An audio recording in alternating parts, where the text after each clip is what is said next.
Shalom Bapak Ibu Saudara-saudari yang dikasihi oleh Yesus dimanapun kita berada. Salam jumpa kembali dalam renungan firman Allah hari ini. Namun sebelum kita mendengar firman Allah, mari kita persiapkan hati dan pikiran kita memohon bimbingan Roh Kudus. Kita berdoa. Kami memuji memuliakan Engkau ya Allah Bapa yang mengasihi kami di dalam Kristus. Kau Allah yang telah memberikan kami Roh-Mu yang kudus, sehingga kami boleh hidup dibenarkan oleh Roh-Mu yang kudus. Kuduskan hati dan pikiran kami Tuhan, dan jadikan tubuh kami, hidup kami menjadi bait Roh Kudus, agar kami boleh bersekutu dengan firman-Mu yang kudus itu. Berkatilah semuanya yang mendengarkan firman-Mu dan persiapkan kami untuk menerima berkat-Mu. Dalam nama Yesus kami berdoa. Amin. Firman Tuhan yang menjadi renungan kita hari ini, Rabu 17 Juni 2026, diambil dari surat Paulus kepada jemaat di Korin, di 1 Korintus 6 ayat 19 sampai 20. Demikian firman Tuhan.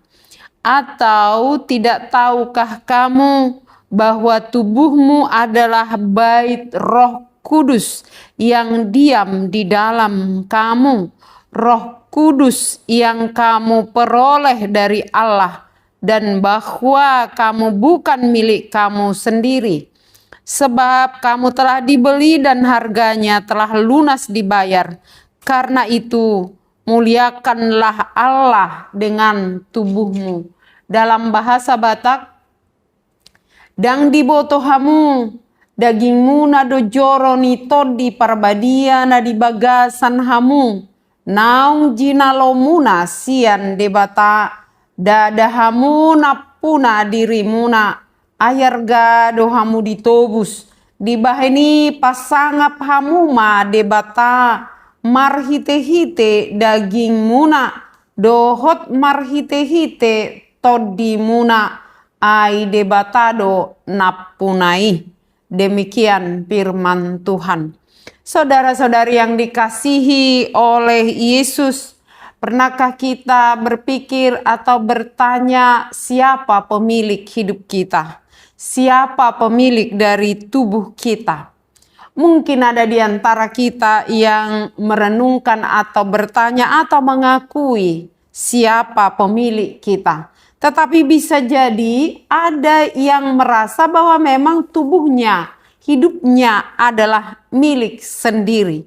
Sehingga sikap kita memperlakukan diri kita atau apa yang akan kita lakukan itu sangat ditentukan oleh pemahaman kita yang benar siapa pemilik tubuh kita.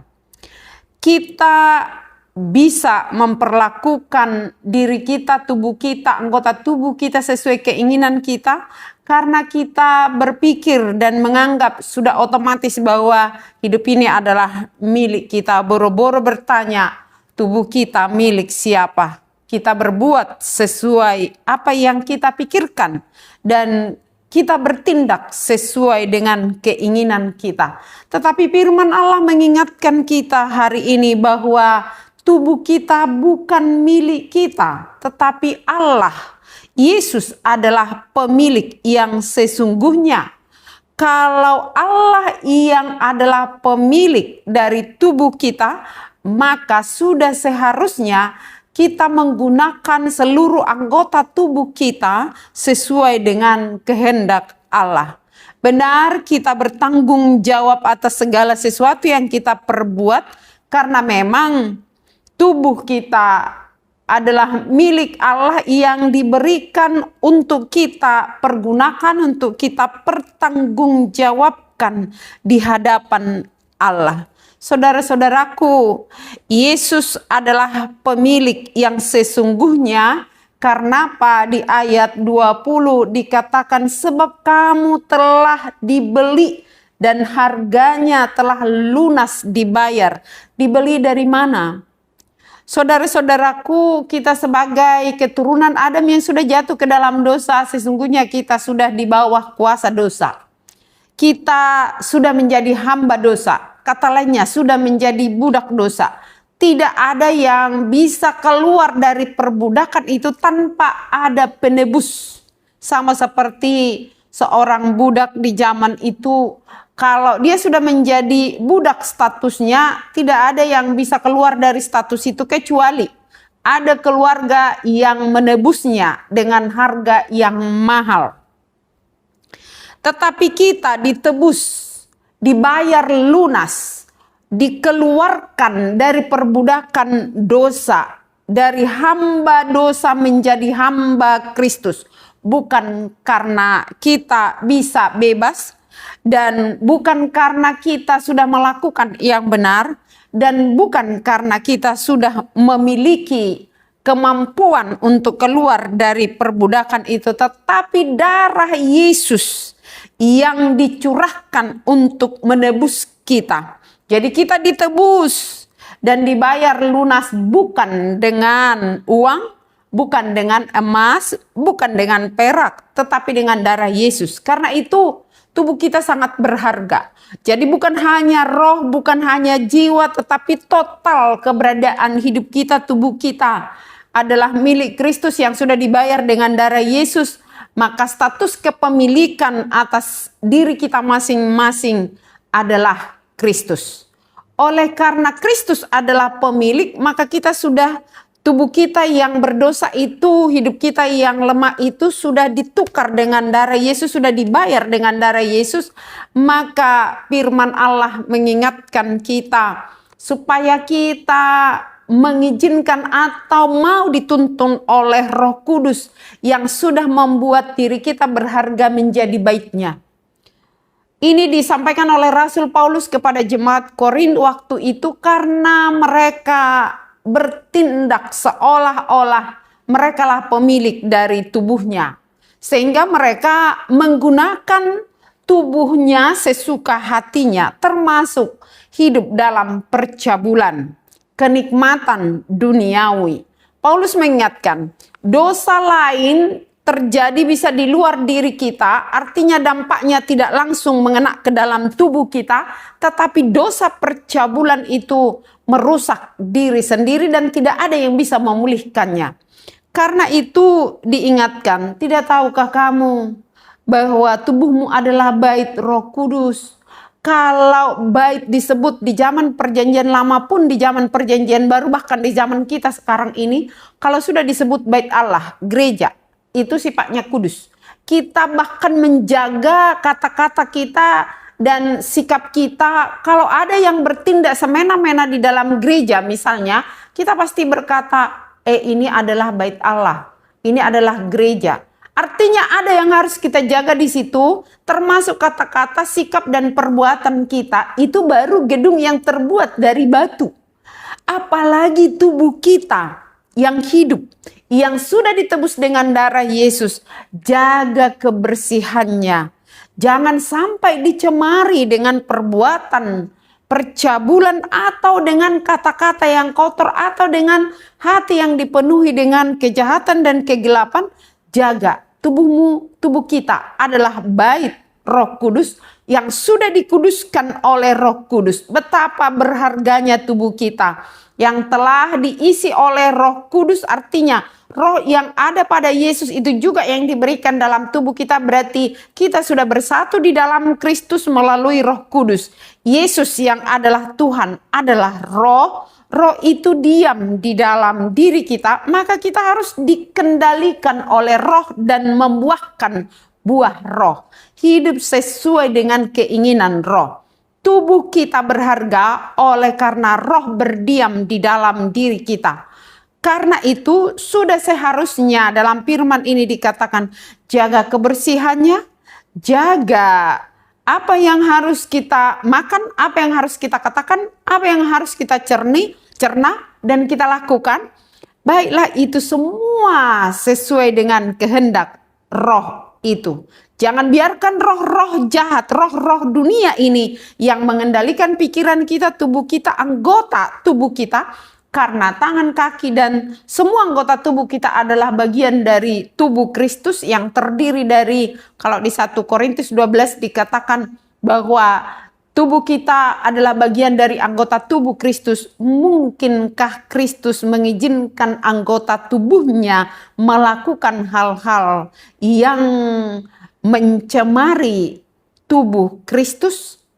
Haruskah tubuh Yesus digunakan untuk hal-hal yang bertentangan dengan kehendaknya? Roh Allah diam dalam diri kita, maka sudah menjadi tugas tanggung jawab kita memuliakan Allah dengan tubuh kita. Ketika kita mempersembahkan tubuh kita sebagai persembahan yang hidup dan kudus, disitulah kita sudah memancarkan kemuliaan Allah di tengah dunia yang gelap ini. Di dalam perjalanan hidup kita, ketika kita bertindak sesuai dengan firman Allah, di situ kita sudah memuliakan Allah. Karena itu saudara-saudaraku, bagaimana kita mengingat tubuh kita bukan milik kita, tetapi bait Roh Kudus. Saya buat pantun untuk itu. Pergi ke pasar membeli kemeja, warnanya indah, kainnya halus.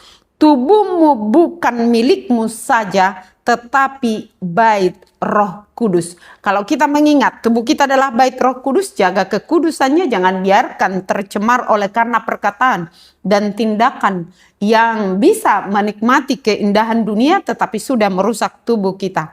Satu lagi pantun, menenun kain memakai benang, kain songket indah menawan. Hidup kudus, hati pun tenang, tubuh dipakai memuliakan Tuhan. Muliakan Tuhan dengan tubuhmu, dengan segala yang kau katakan dan yang diperbuat. Tuhan yang akan menopang dan menguduskan kita. Amin. Kita berdoa. Terima kasih Tuhan atas firman-Mu yang sudah kami dengar. Bahwa Engkau Tuhan mengasihi kami sehingga Engkau mau menebus kami dengan darah-Mu yang kudus. Bukan dengan emas perak yang bisa dinilai oleh dunia ini. Tetapi oleh darah-Mu yang takkan bisa kami bayar dengan apapun. Terima kasih Tuhan. Dan kami bersyukur kalau Tuhan telah memberikan kami Roh-Mu yang kudus. Dan menjadikan tubuh kami menjadi bait Roh Kudus. Biarlah Tuhan berkenan menguduskan hati dan pikiran kami dan Roh-Mu selalu berdiam di dalam diri kami agar kami boleh berpikir, bertindak sesuai dengan kehendak dan pemikiran Kristus, sesuai dengan kehendak Kristus. Kami boleh berbuat, kami boleh bertindak, kami juga boleh saling mengasihi dan mengampuni sebab Engkau Yesus Tuhan kami yang sudah mengampuni dan menguduskan kami. Berkati setiap jemaat-Mu yang mendengarkan firman ini, kuduskan hati dan pikirannya. Dan jika ada yang sedang berjalan di jalan yang salah, bawa kembali Tuhan dengan bimbingan Roh Kudus-Mu agar semuanya boleh kembali ke jalan yang benar dan boleh melakukan apa yang Tuhan firmankan. Kalau ada yang sedang sakit, biarlah Roh Kudus-Mu juga yang memulihkan tubuhnya agar mendapatkan kesembuhan, kesehatan yang daripada-Mu.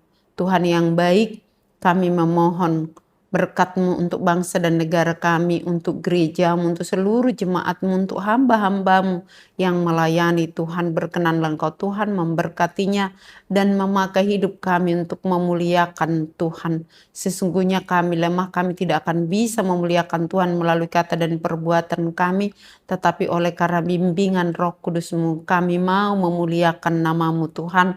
Kami mau melakukan apa yang Tuhan perintahkan. Hanya dalam keadaan kami yang lemah, mampukan kami, kuatkan kami untuk itu. Berkati juga seluruh jemaat-Mu yang berulang tahun, baik ulang tahun kelahiran maupun pernikahan, agar semuanya boleh mengucap syukur dengan bertambahnya usianya, nama Tuhan yang dimuliakan. Terima kasih Tuhan untuk semua kebaikan-Mu. Hanya kepadamu kami memohon pengampunan-Mu dan sempurnakan doa kami di saat kami berdoa dalam doa yang Tuhan ajarkan. Bapa kami yang di sorga, dikuduskanlah nama-Mu, datanglah kerajaan-Mu, jadilah kehendak-Mu di bumi seperti di sorga. Berikanlah kami pada hari ini makanan kami yang secukupnya, dan ampunilah kami akan kesalahan kami seperti kami juga telah mengampuni orang yang bersalah kepada kami. Dan janganlah membawa kami ke dalam pencobaan, tetapi lepaskanlah kami daripada yang jahat. karena Engkau empunya kerajaan dan kekuasaan dan kemuliaan sampai selama-lamanya. Amin. Kasih karunia dari Tuhan Yesus Kristus dan kasih setia dari Allah Bapa serta persekutuan Roh Kudus menyertai kamu sekalian. Amin. Shalom.